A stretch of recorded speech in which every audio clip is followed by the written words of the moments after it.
بسم اللہ الرحمن الرحیم۔ السلام علیکم ورحمۃ اللہ وبرکاتہ۔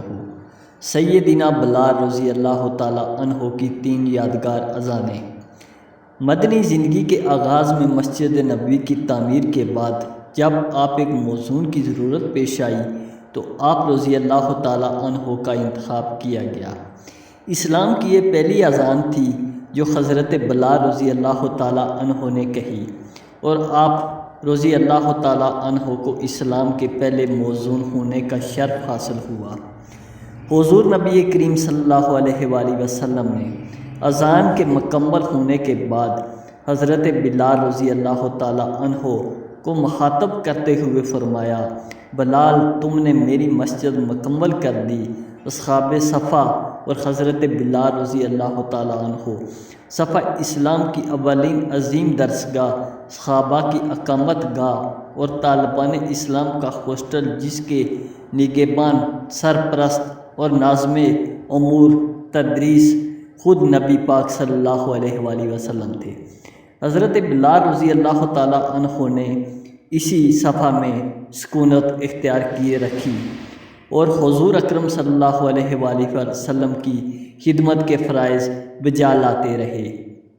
پاسبان رسول، پیکر محبت و وفا حضرت بلال رضی اللہ تعالیٰ عنہ غزوات و امن اور سفر و خضر میں ہر وقت ایک خادم، محاذ اور جانثار کے طور پر جناب سید الابرار حضرت محمد صلی اللہ علیہ وآلہ وسلم کے ہمراہ رہتے تھے۔ آپ رضی اللہ تعالیٰ عنہ رسول پاک صلی اللہ علیہ وآلہ وسلم کے سچے عاشق تھے۔ نبی پاک صلی اللہ علیہ وآلہ وسلم سے قربت کا ایک اور مقصد یہ تھا کہ فرائض کی ذمہ داری اور ادائیگی کے ساتھ ساتھ ہمہ وقت آپ صلی اللہ علیہ وآلہ وسلم کی دید بھی ہوتی رہے اور آپ صلی اللہ علیہ وآلہ وسلم کی رفاقت میں قلبی راحت و سکون بھی ملتا رہے۔ دربار نبوت میں جب بھی کوئی حضور نبی اکرم صلی اللہ علیہ وآلہ وسلم سے ملاقات کے لیے حاضر ہوتا تو پہلے پاسبان رسول حضرت بلال رضی اللہ تعالیٰ عنہ سے ملنا پڑتا تھا۔ خادم رسول حضرت بلال رضی اللہ تعالیٰ عنہ کی شب و روز حضور نبی کریم صلی اللہ علیہ وآلہ وسلم اور اہل بیت رضی اللہ تعالیٰ عنہ کی خدمت و اطلاعات میں گزارتے۔ حضرت بلال رضی اللہ تعالیٰ عنہ نے حضور علیہ السلام کی رفاقت میں طویل عرصہ گزارا اور حضور علیہ السلام و اسلام کی خدمت کے علاوہ کوئی سرگرمی انجام نہ دی۔ حضور علیہ السلام جدھر تشریف لے جاتے آپ رضی اللہ تعالیٰ عنہ بھی ساتھ چلتے رہتے، اور جب حضور علیہ السلام غیر تشریف لے جاتے تو آپ رضی اللہ تعالیٰ عنہ باہر بیٹھ جاتے۔ انتظار کے لمحات طویل ہوتے یا مختصر، حضرت بلال رضی اللہ تعالیٰ عنہ وہیں تشریف رکھتے۔ غزوات۔ سیدنا حضرت بلال رضی اللہ تعالیٰ عنہ کو شروع سے ہی شمشیر زنی کا شوق نہ تھا۔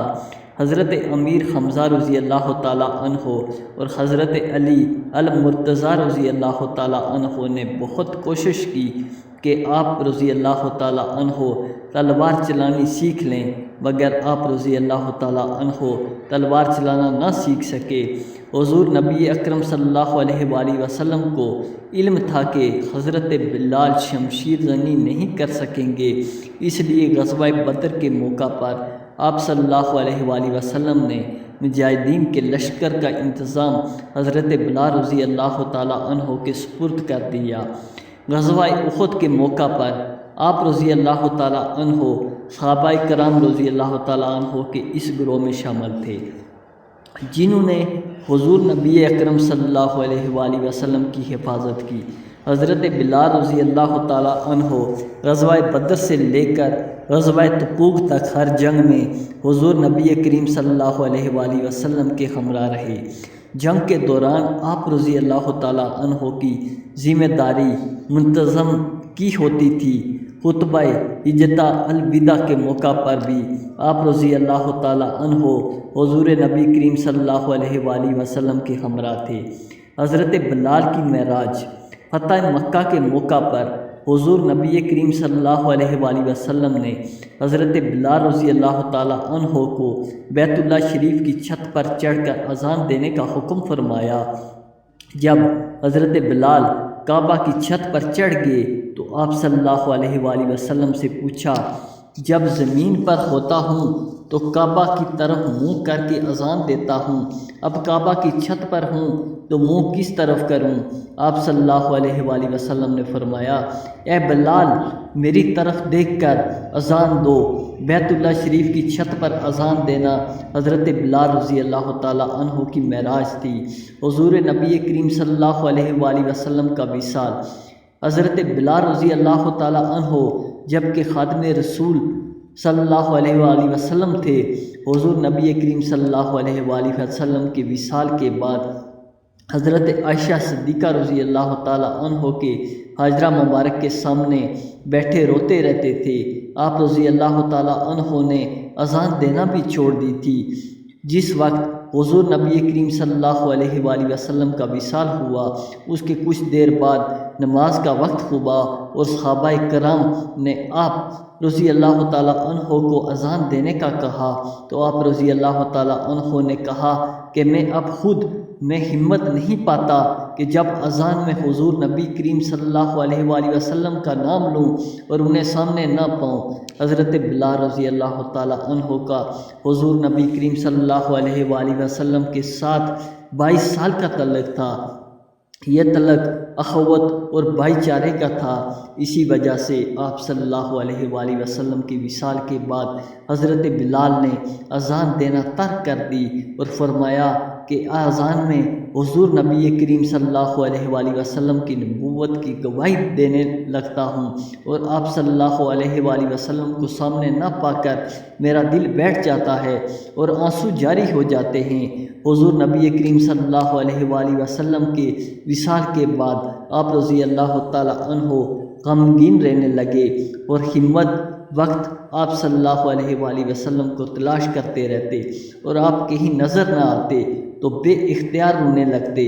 حضور نبی کریم صلی اللہ علیہ وآلہ وسلم کی زیارت اور آخری اذان میرے مرشد کریم سلطان العاشقین حضرت سخی سلطان محمد نجیب الرحمن مدزالہ القدس اپنی تصنیف مبارکہ حقیقت محمدیہ میں یوں رقم طراز ہیں۔ جب آقا دو جہاں صلی اللہ علیہ وآلہ وسلم کا وصال مبارک ہوا تو سیدنا بلال رضی اللہ تعالیٰ عنہ نے شہر مدینہ چھوڑنے کا ارادہ کر لیا۔ سیدنا صدیق اکبر رضی اللہ تعالیٰ عنہ کو جب آپ رضی اللہ تعالیٰ عنہ کے ارادے کا علم ہوا تو انہیں اس ارادے کو ترک کرنے کے لیے فرمایا اور کہا کہ پہلے کی طرح رسول پاک صلی اللہ علیہ وآلہ وسلم کی مسجد میں آپ رضی اللہ تعالیٰ عنہ کو اذان دینی چاہیے۔ سیدنا بلال رضی اللہ تعالیٰ عنہ نے آپ رضی اللہ تعالیٰ عنہ کی بات سنی تو عرض کرنے لگے، رسول اللہ صلی اللہ علیہ وآلہ وسلم کے بغیر مدینہ میں جی نہیں لگتا اور نہ ہی مجھ میں ان خالی و افسردہ مقامات کو دیکھنے کی قوت ہے جن میں حضور علیہ السلام تشریف فرما ہوتے تھے۔ چنانچہ یہ کہہ کر کہ اب مدینہ میں میرا رہنا دشوار ہے، آپ رضی اللہ تعالیٰ عنہ شام کے شہر حلب میں چلے گئے۔ تقریباً 6 ماہ بعد خواب میں حضور علیہ السلام کی زیارت نصیب ہوئی۔ آپ صلی اللہ علیہ وآلہ وسلم نے فرمایا، اے بلال، تو نے ہمیں ملنا چھوڑ دیا، کیا ہماری ملاقات کو تیرا جی نہیں چاہتا؟ حضرت بلال رضی اللہ تعالیٰ عنہ خواب سے بیدار ہوتے ہیں، اونٹنی پر سوار ہو کر لبیک یا سیدی یا رسول اللہ کہتے ہوئے مدینہ منورہ کی طرف روانہ ہو گئے۔ جب مدینہ منورہ میں داخل ہوئے تو سب سے پہلے مسجد نبوی میں پہنچ کر آپ صلی اللہ علیہ وآلہ وسلم کو ڈھونڈنا شروع کیا۔ کبھی مسجد میں تلاش کیا اور کبھی حاجروں میں آپ حضور علیہ السلام کو نہ پایا تو آپ صلی اللہ علیہ وآلہ وسلم کی قبر انور پر سر رکھ کر رونا شروع کر دیا اور عرض کی، یا رسول اللہ صلی اللہ علیہ وآلہ وسلم، آپ نے فرمایا تھا کہ آ کر مل جاؤ، غلام حلب سے حاضر ہے۔ یہ کہہ کر بے ہوش ہو گئے اور مزار پرنور کے پاس گر پڑے۔ کافی دیر بعد ہوش آیا، اتنے میں سارے مدینے میں اطلاع ہو گئی کہ موزون رسول حضرت بلال رضی اللہ تعالیٰ عنہ آ گئے ہیں۔ مدینہ طیبہ کے بوڑھے جوان مرد عورتیں اور بچے اکٹھے ہو گئے اور عرض کی کہ ایک دفعہ وہ اذان سنا دیجئے جو محبوب خدا حضور علیہ السلام کو سناتے تھے۔